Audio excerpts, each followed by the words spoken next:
அவளுக்கும் ஒரு மனசு இருக்கு.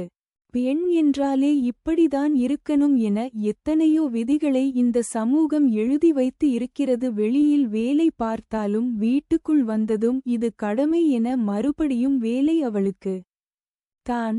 அவளும் நாள் முழுக்க உழைக்கிறாள். ஆனால் நான் அசதியாக இருக்கிறேன் என கூற அவளுக்கு உரிமை கிடையாது. உண்மையில் அவளுக்கு தேவைப்படுவது பெரிய பாராட்டு இல்லை, நீயும் கொஞ்சம் ஓய்வெடு, நான் பார்த்து கொள்கிறேன் என கூறும் அன்பான ஒரு குரல் மட்டுமே.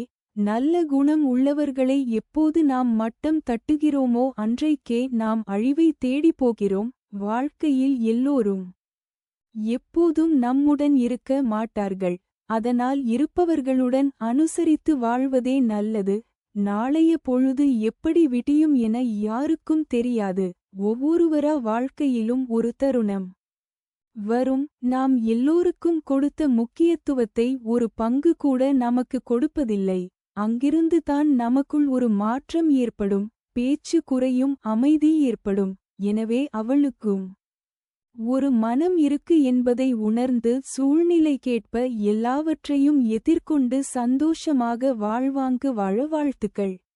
முற்றுப்புள்ளி.